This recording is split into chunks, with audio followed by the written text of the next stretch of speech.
दोस्तों, रूस यूक्रेन युद्ध 23 दिन बाद भी थमता हुआ दिखाई नहीं दे रहा है। इस बीच रूस को लेकर भारत की भूमिका पर ब्रिटेन ने गहरी नाखुशी जताई है। ब्रिटेन की बोरिस जॉनसन सरकार में व्यापार मंत्री एनी मैरी ट्रेवलियान ने कहा कि भारत के रुख से हमें गहरी निराशा हुई है, लेकिन इसके बावजूद हम मानते हैं कि भारत हमारा प्रमुख कारोबारी सहयोगी है और हम उसके साथ काम करना जारी रखेंगे। एनी ने ये बात उस समय कही जब उनसे पूछा गया कि रूस से युद्ध को लेकर भारत के रुख का क्या भारत ब्रिटिश व्यापारिक रिश्तों पर असर पड़ेगा। गौरतलब है कि अंतर्राष्ट्रीय समुदाय की तमाम अपीलों के बावजूद भारत ने रूस के साथ अपने संबंधों को देखते हुए यूक्रेन मामले पर बेहद संतुलित रवैया अपना रखा है। यूक्रेन पर धावा बोलने को लेकर रूस के खिलाफ यूएन में कई बार प्रस्ताव पेश किए गए, लेकिन चीन के साथ भारत भी इन पर वोटिंग से अनुपस्थित रहा। हाल ही में संयुक्त राष्ट्र महासभा में यूक्रेन पर रूसी हमलों की कड़ी निंदा करते हुए प्रस्ताव लाया गया था, लेकिन भारत ये कहकर इसमें गैर हाजिर रहा कि इस समस्या का समाधान सिर्फ बातचीत और राजनयिक तरीके से ही हो सकता है। पिछले महीने 15 सदस्य संयुक्त राष्ट्र सुरक्षा परिषद में भी कुछ इसी तरह का प्रस्ताव पेश हुआ था। उस समय भी भारत ने गैर हाजिर रहने का विकल्प चुना। उस प्रस्ताव के पक्ष में 11 वोट मिले थे, जबकि भारत, चीन समेत 3 देश गैर हाजिर थे। इस प्रस्ताव को संयुक्त राष्ट्र सुरक्षा परिषद के स्थायी सदस्य रूस ने वीटो कर दिया था। समाचार एजेंसी राइटर्स के मुताबिक रूस को अलग थलग करने की कोशिशों के बीच भारत के कथित नरम रवैये का ब्रिटेन से व्यापारिक संबंधों पर संभावित असर से जुड़े सवाल पर ब्रिटिश व्यापार मंत्री एनी मैरी ने कहा कि भारत हमारा बड़ा व्यापारिक सहयोगी है, वो हमारे लिए अविश्वसनीय रूप से महत्वपूर्ण है। रूस को लेकर भारत के रुख से हमें बेहद निराशा हुई है, लेकिन हम भारत के साथ काम करते रहेंगे। रूस इस युद्ध के लिए फंड जमा ना कर पाए, हम इसके हर संभव उपाय करेंगे। ब्रिटेन और भारत के बीच मुक्त व्यापार समझौते के लिए जनवरी में बातचीत शुरू हुई थी। इस बातचीत का दूसरा दौर लंदन में चल रहा है और शुक्रवार को इसके समापन की संभावना है। दोनों ही देश चाहते हैं कि इस साल मुक्त व्यापार समझौते पर बातचीत खत्म कर लें।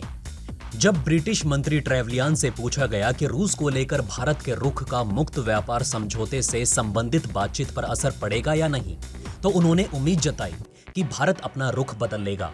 ट्रेवलियान ने कहा कि हम बहुत निराश हैं, लेकिन हम अपने भारतीय साझेदारों के साथ काम करना जारी रखेंगे और उम्मीद करेंगे कि उनके विचार बदलें। ट्रेवलियान ने कहा कि मुक्त व्यापार समझौते से दोनों देशों को लाभ होगा। उन्होंने कहा, भारत यूनाइटेड किंगडम के लिए एक बहुत ही महत्वपूर्ण व्यापारिक साझेदार है। सभी देशों के साथ काम करने की बात कहते हुए उन्होंने कहा कि यह सुनिश्चित किया जाएगा कि रूसी राष्ट्रपति व्लादिमीर पुतिन को भविष्य में इस युद्ध के लिए धन न मिले। इससे पहले ब्रिटेन के विदेश मंत्री लिज ट्रेस ने भी भारत को रूस के खिलाफ कड़ा रुख अपनाने की नसीहत दी थी। पिछले हफ्ते उन्होंने कहा था कि भारत कुछ हद तक रूस पर निर्भर करता है, जो उसकी संयुक्त राष्ट्र में रूस की निंदा में लाए गए प्रस्ताव पर वोट के दौरान गैर हाजिर रहने के लिए जिम्मेदार है। रूस के यूक्रेन पर हमले के कारण संयुक्त राष्ट्र में रूस के खिलाफ निंदा प्रस्ताव लाया गया था, जिस पर मतदान से भारत गैर हाजिर रहा था। ब्रिटिश मंत्री ने एक संसदीय समिति को बताया कि ये मुद्दा ये है कि भारत कुछ हद तक रूस पर निर्भर करता है। ये निर्भरता रक्षा संबंधों में भी है और आर्थिक संबंधों में भी है, और मेरा मानना है कि आगे बढ़ने के लिए भारत के साथ रक्षा और आर्थिक संबंधों में नजदीकियां बढ़ानी होंगी। भारत के इस रुख से पश्चिमी देश बहुत ज्यादा खुश नहीं रहे हैं। हाल ही में भारत में जर्मनी के राजदूत वॉल्टर लिंडनर ने उम्मीद जताई थी कि आने वाले दिनों में भारत रूस को लेकर संयुक्त राष्ट्र में अपना रवैया बदलेगा। अमेरिका की अगुवाई में पश्चिमी देश रूस को सबक सिखाने के लिए उतारू हैं। यूक्रेन पर हमले के लिए ज्यादातर देशों ने रूस की आलोचना की है। संयुक्त राष्ट्र में भी उसके खिलाफ माहौल बनता दिखाई दे रहा है। एक के बाद एक निंदा प्रस्ताव लाए जा रहे हैं। बुधवार को संयुक्त राष्ट्र महासभा में भी रूस के खिलाफ ऐसा एक प्रस्ताव लाया गया। इसमें यूक्रेन पर हमले के लिए रूस की कड़ी निंदा की गई। हालांकि हर बार की तरह भारत ने इसमें हिस्सा लेने से किनारा किया। उसने वोटिंग में हिस्सा नहीं लिया। इस पूरे मामले में उसने न्यूट्रल रुख अपनाया हुआ है। वो बातचीत के जरिए इस मसले का समाधान निकालने का पक्षधर है। भारत के तटस्थ रुख के कारण वो निशाने पर भी आने लगा है। अमेरिका को भी भारत का ये स्टैंड अखर रहा है। जब दुनिया के 141 मुल्कों ने रूस के खिलाफ एक सुर में आवाज उठा दी, तो भारत क्यों अलग खड़ा है? सरकार के न्यूट्रल स्टैंड की आखिर क्या वजह है? दोस्तों, अगर किसी को लगता है कि भारत रूस के खिलाफ जाएगा या इस मामले में उसके सुर पश्चिमी देशों से मिलने लगेंगे, तो ये भूल है। यूक्रेन पर हमले के बाद भारत के रुख पर लगातार दुनिया की नजर रही है।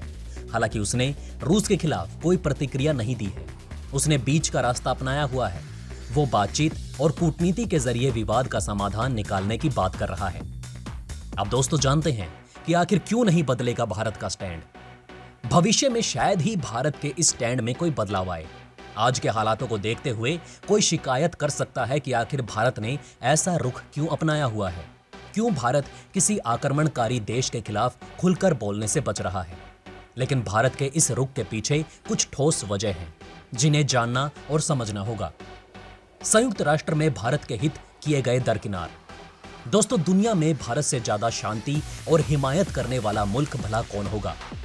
हालांकि संयुक्त राष्ट्र खासतौर से सुरक्षा परिषद में उसका अनुभव खट्टा रहा है। पश्चिमी देशों के निजी हितों का वो सबसे बड़ा शिकार होता रहा है। यह सिलसिला 1948 से लागू है, जब भारत संयुक्त राष्ट्र में कश्मीर मुद्दे को लेकर पहुंचा था। पाकिस्तान के हमले के बारे में भारत की शिकायत पर सुरक्षा परिषद ने प्रतिक्रिया नहीं दी। अलबत्ता ब्रिटेन और अमेरिका कश्मीर मुद्दे पर बिना भारत की सलाह के पाकिस्तान की जवाबी शिकायत को अनुमति देने के सबसे आगे रहे। इसने पाकिस्तान को मौका दिया कि वो भारत के हिस्से वाले क्षेत्र को अपने पास बनाए रखे। पाकिस्तान और चीन दोनों ने जम्मू कश्मीर के कई इलाकों में अवैध गतिविधियां जारी रखी, लेकिन पश्चिम ने भारत का कभी समर्थन नहीं किया। न ही उसने चीन की वैसी निंदा की जैसी वो यूक्रेन को लेकर रूस की कर रहा है। यहां तक लद्दाख में जब चीन और भारत के सैनिकों के बीच झड़प हुई तो पश्चिमी देश चीन को खफा करने से बचे।